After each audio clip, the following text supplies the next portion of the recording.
Hello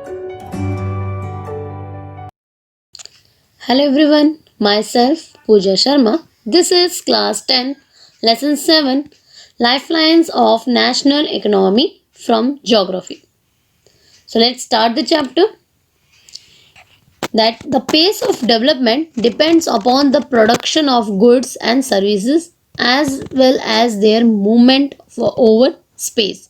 So therefore, efficient modes of transport are prerequisite for fast development. The means of transport and communication are called lifelines of national economy because they bring far flung areas of a country quite closer to each other. They carry the greatest number of passengers to longest journey in lesser time with more comfort. They carry thousands of tons of different commodities from one place to another place, or you can say one part of the country to the other, and thus avoid much hardship of the people. In war times, they bring the whole country at the back of the armed force and facilitating the movement of arms, ammunition, and other supplies. Means of transport and communication are also used by the government to maintain law and order. So, we can see that without a transportation and communication, we can't develop. So, in this chapter, we are going to discuss roadways, railways, and pipelines, waterways and airways, and communication. So, let's start with the roadways, airways, and pipeline. First is roadways. So, roadways is taking the unique place in our country because many ways in which roadways is better than railway because construction cost of roads is much lower than that of railway lines. It is easy to construct roads on steep slopes and make them pass through forest, swamps, deserts, or any kind of terrains. Road transportation is economically in transportation of few persons and relative smaller amount of goods over short distance.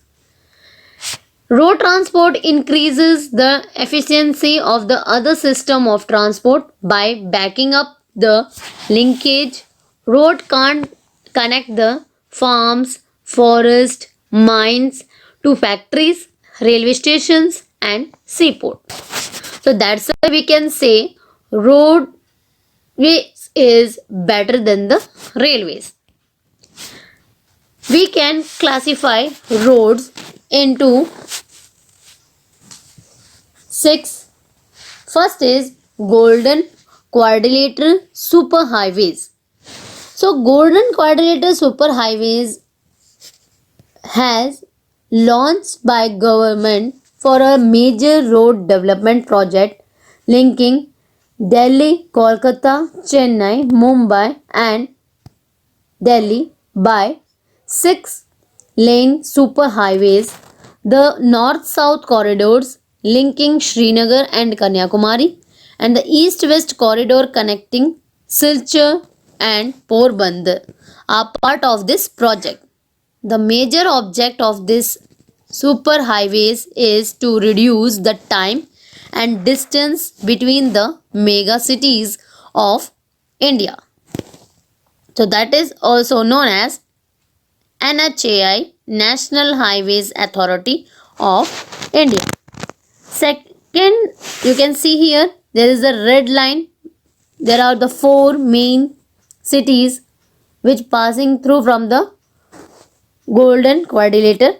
Delhi, from Delhi to Mumbai, and which connects Mumbai to Chennai, and Chennai connect to Kolkata, and then again Kolkata connect to Delhi. So that red line is the quadrilateral, golden quadrilateral superhighways. And here you can see two corridors, north-south corridors. North from Srinagar and its end to the southern corridor Kanyakumari, and east-west corridor from west it started from the Pobandar and its end to the east Silchar. Now next is second road is national highways. These highways link extreme parts of the country. These are the primary road system and are laid and maintained by the Central Public Works Department. That's why it's called CPWD. That is National Highway. All the main highways roads are connected in these roads. Now the third roadways is state highways. In state highways, roads linking a state capital with different district headquarters are known as state highways. Like that can be managed by Public Works Department PWD. Now fourth road is district roads. These roads connected the district headquarters with other place of the district, which is maintained or managed by Jilla Parishad. Fifth road is other roads. Rural roads which link rural areas and village with towns are classified under this category. These rural areas connected to the urban areas, that is managed by Pradhan Mantri Gramin Sadak Yojana. Now the last sixth road is border roads. These roads are of strategic importance in the northern and northeastern border areas. These roads have improved accessibility in areas of difficult terrain and have helped in the economic development of this area. And these roads are managed by Border Roads Organization BRO. So there are the 6 roads which classified. So we can classify roads on the basis of material used. There are two. One is metal road and second is unmetal roads. So in metal roads, cement or concrete are used to make a road, and in non or unmetal roads are made by sand or soil. Metal roads are all weather roads, but unmetal roads are difficult to use in the rainy season. So the length of the road in our country per 100 square kilometer of an area is known as density of roads. But we can see the variation of roads in the area, like in Jammu Kashmir there is only 10 kilometer road, but we can see in Uttar Pradesh that is 430 plus kilometer. Next is railway.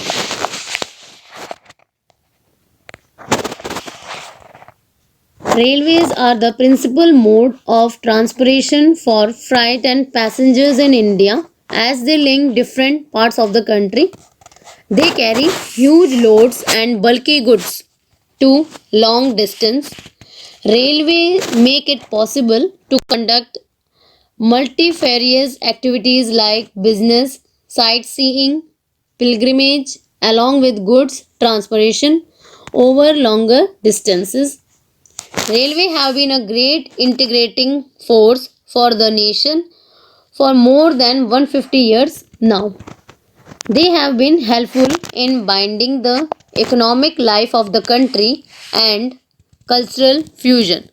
They have accelerated the development of the industry and agriculture. So total railways network in our country is 65,000 plus kilometer. But principal mode for bulky goods and passengers have some problems also. Our railways faced problems that are that many passengers travel without tickets. There is damaging of railway property. For miscreants, people stop the trains and pull chains unnecessarily. It is defecting to cope up with overpopulation. So these are the some problem which faced by Indian Railways. Now next is pipelines. Earlier water transportations are in the extension, but now one more new transportation came, that is pipeline. Now for the crude oil, petroleum products and natural gas transportation done by pipelines.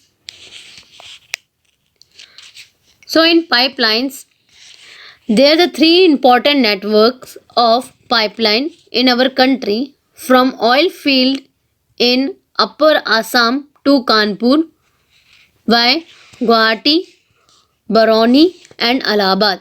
It has branches from Barauni to Haldia by Rajband to Morigram and Guwahati to Siliguri.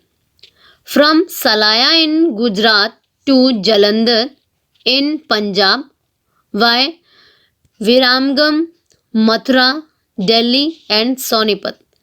It has branches to connect Koyali, that is in Gujarat, Chakshu and other places. From Hajaria in Gujarat to Jagdishpur in Uttar Pradesh via Vijayapur in Madhya Pradesh. It has branches to Kota in Rajasthan, Sahajanpur, Babrals and other places in Uttar Pradesh. Now let's see the waterways and airways of our country. Waterways. Waterways is the cheapest means of transport. They are most suitable for carrying heavy and bulky goods. It is a fuel efficient, it is environment friendly mode of transport. India has the vast inland navigation waterways of 14,500 km in length. They are natural routes, hence do not involve cost of construction. There are three national waterways in our country. The three waterways which have been declared as national waterways by the government are: first, NW number 1, the Ganga river between Allahabad and Haldia, that is of 1620 km. Second is NW number 2, the Brahmaputra river between Sadia and Dhubri, that is of 891 km. Third is NW number 3, the West Coast Canal in Kerala, Kottapurma, Kollam, Udyamgamandala and Champakaras canals, which is of 205 km. 95% trade of our country done through waterways, because this is the cheap and fuel efficient transport. Main waterway transport and ports are Kandla Port, Mumbai Port, Mangaluru Port and Haldia Port in our country. There are the main advantages of the transport is that first thing is that is the cheapest mean of transport, and second is the most suitable for carrying heavy and bulky goods. Now the next is airways. Airways. Today, the air travel is the fastest, most comfortable, and prestigious mode of transport. It covers very difficult terrains like high mountains, dreary deserts, dense forest, and also long oceanic stretches with great ease. The Air Forest was nationalized in 1953. Indian Airlines, Alliance Air, private scheduled airlines, and non scheduled operators provide domestic air services. Air India provides international air services, that is Pawan Hans Helicopter Limited, that provides helicopter service to oil and natural gas corporation and its offshore operation to inaccessible areas and difficult terrains like the northeastern states and the interior parts of Jammu and Kashmir, Himachal Pradesh and Uttarakhand. So why airport is important? Because the air travel today is the fastest and the most and comfortable and prestigious mode of transport, and it cover the difficult area easily. Now move to the communication.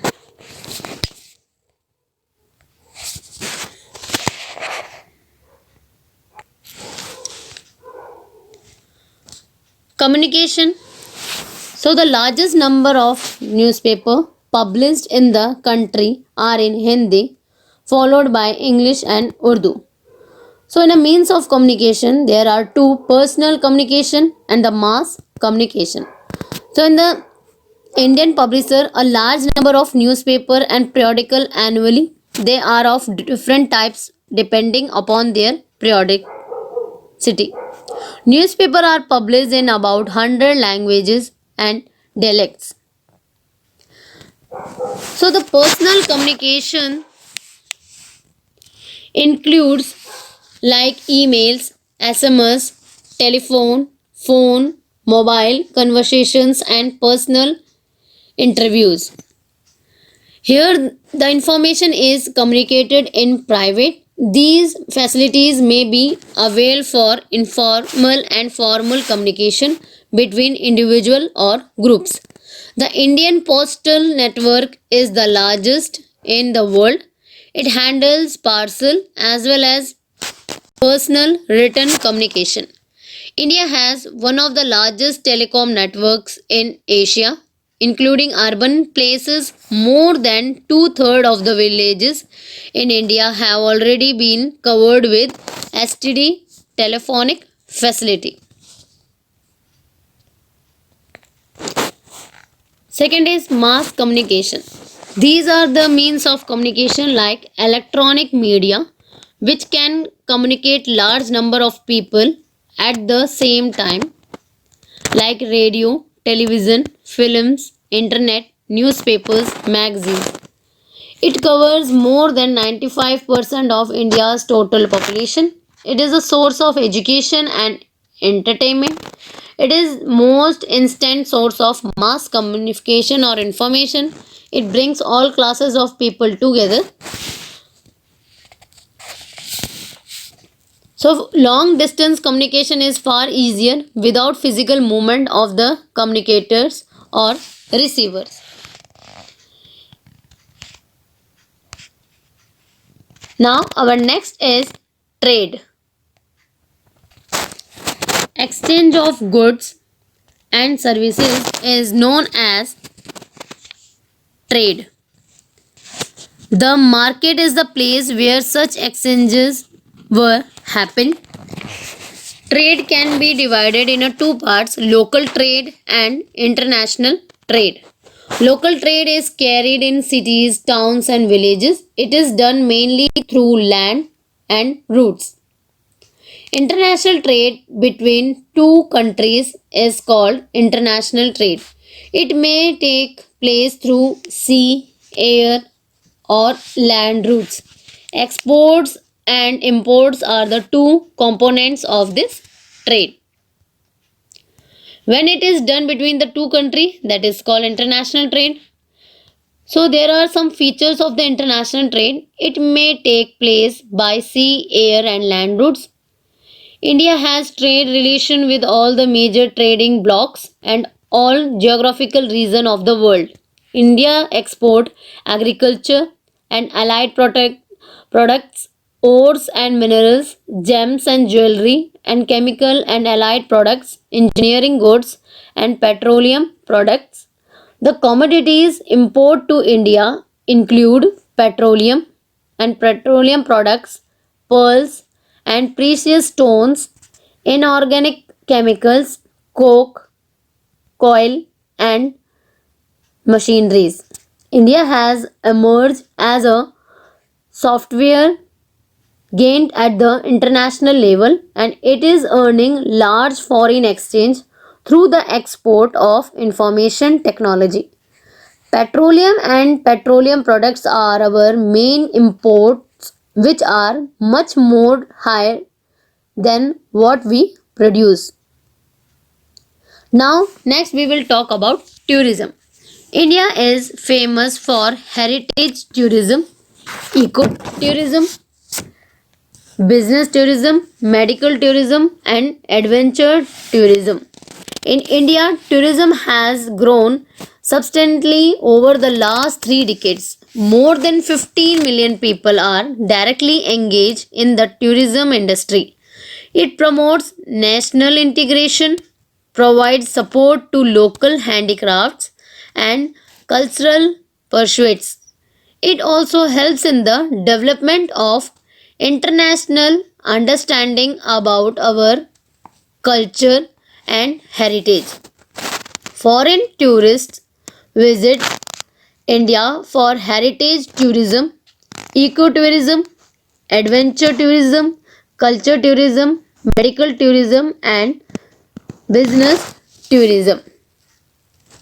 So, our chapter is completed. I hope all the terms are clear. Thank you, everyone.